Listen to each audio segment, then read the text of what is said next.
of the government. Why do you think he pushes for you to get so-called married according to get a marriage contract? Where the hell is that in the scriptures? You know?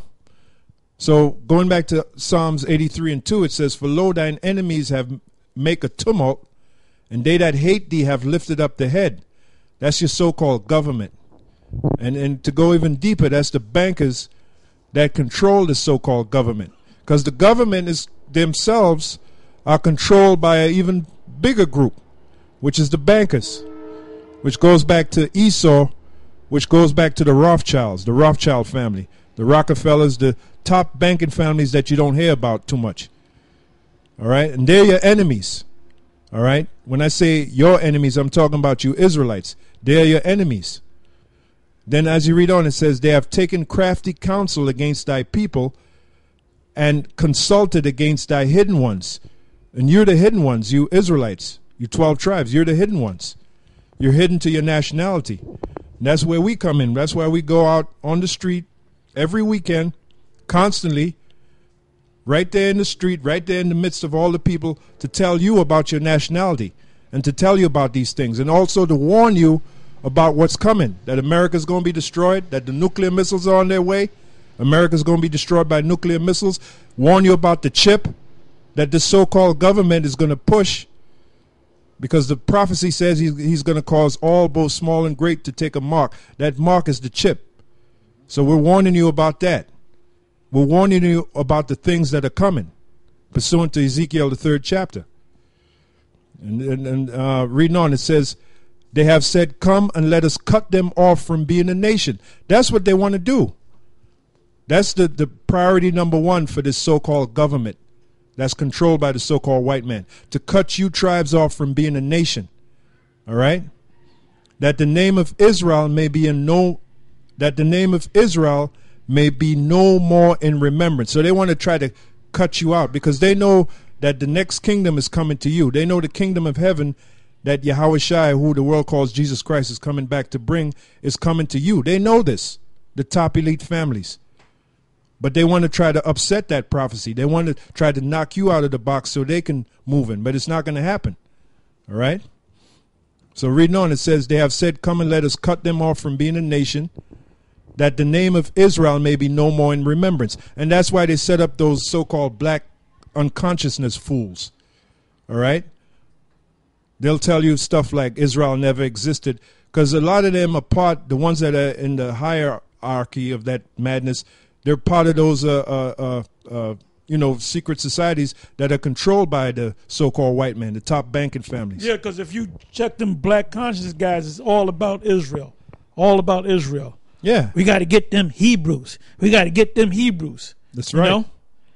Hey, well, you know what? You try to come down to us. Y'all say, well, it ain't going to work with GMS. They too stubborn. They dug in. You know, they too dug into this thing. Look, we ain't going to have no fucking debate with you clowns, man. Okay? Yeah, there's nothing to debate. There ain't nothing to debate about, man. Ain't nothing to debate about. Okay? We ain't here to, we ain't into this thing to play games with you, man, and to make a whole lot of, make money. Okay? Yeah. What you guys, that whole thing is centered around getting the masses of these people that have the veil over their eyes to make them think that you have this secret knowledge. And again, you got to pay for it, man.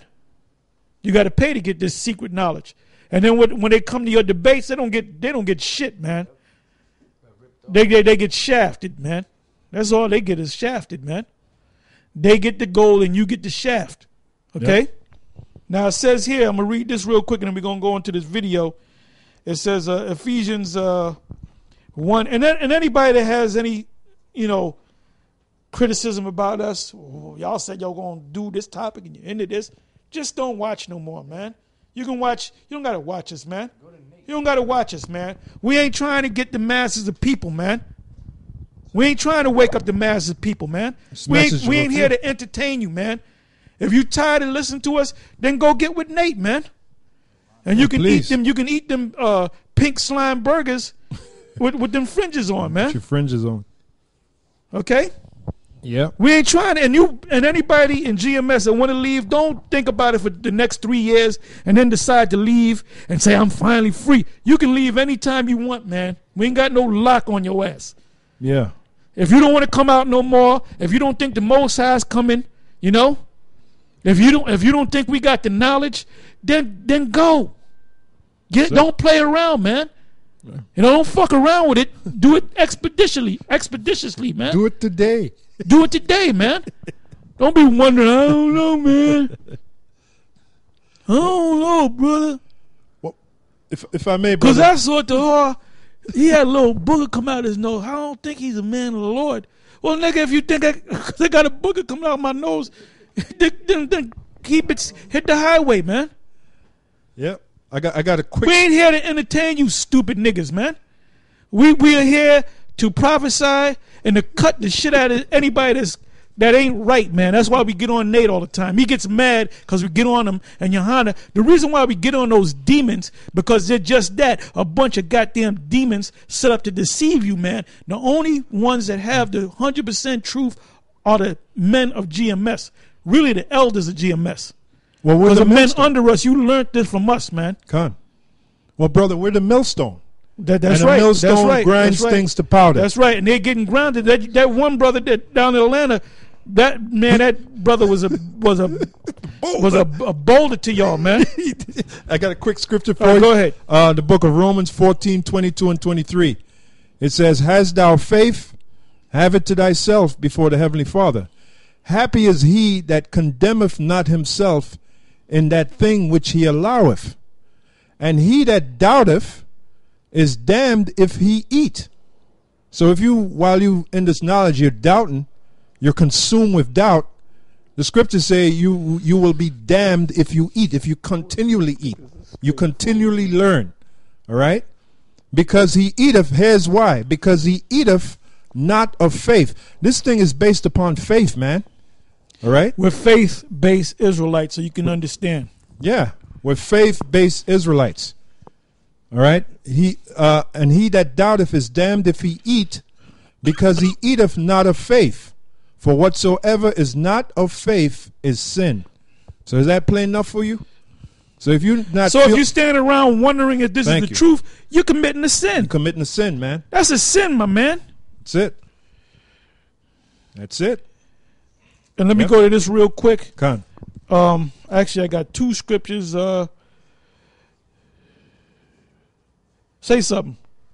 Yeah, well, I'll jump back on the 23rd verse. And he that doubteth. Now, really, as we get closer to the end, you shouldn't really have any doubt. You can't see that America's out of here, man. You really can't see that America's slowly being destroyed. And he that doubteth, America's literally falling apart. We have done videos on that, the infrastructure of America, and they can't fix it. All right? They don't have the money. They don't have the money, man. They estimated it's about, what, $2.2 trillion to fix this place up. And that's just to bring it to a passing grade. Not even bringing it back to its pristine state. So America's finished, man. And the other nations have you're not the great beacon anymore. So what's the next step? To be destroyed. Be destroyed. Okay? Let me read this. Yep. For you doubting niggas out there. 1 Corinthians 9 and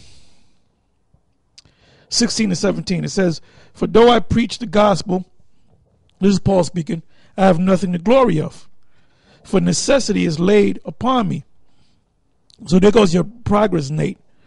Necessity is laid upon me. Yeah, woe is unto me if I preach not the gospel. 17. For if I do this thing willingly, I have a reward.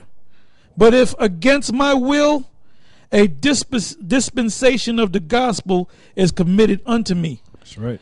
So if you're doing this and it's like a chore to you, Most High going to destroy you, man. That's right. Most High going to destroy you. You should get at it. You just do what you want to do, man. Yeah. Go back and do what you wanted to do. If you wanted to be an MMA fighter, go back and be an MMA fighter. Stop playing around. Stop straddling the fence, man. That's it. Be a man for once in your life. I got another scripture here. Okay, go ahead. This is the book of same book, 1 Corinthians 9 and 26. I therefore so run, not as uncertainly, so fight I, not as one that beateth the air. And that's what Isaiah was doing for the last 3, 4, 5 years. Read that again. I therefore so run, not as uncertainly, so fight I, not as one that beateth the air. And that's what you were doing. Mike was doing the same thing. And others